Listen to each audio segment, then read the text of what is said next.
તેના વિશે વર્ણન કરે છે। ચાલો જી બેટા, તમારા હાથમાં કોણ છે? સુથાર। આ સુથાર છે।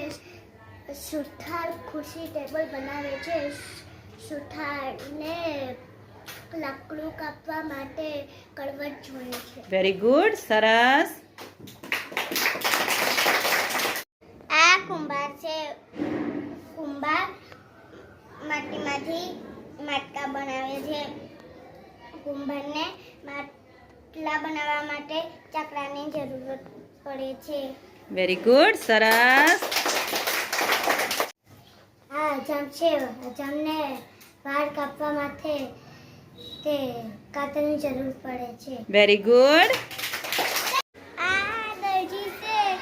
દરજી કપડાં સીવે છે। દરજીના કપડાં સીવવા માટે સંચાની જરૂર પડે છે। Very good. આ કડીઓ છે। કડીઓ દિવાલ છોડે છે। એને રેતી, સિમેન્ટ અને કોંક્રીટની જરૂર પડે છે। ફાવડો ચગાડવું, ચૂનાડવું। વેરી ગુડ, સરસ।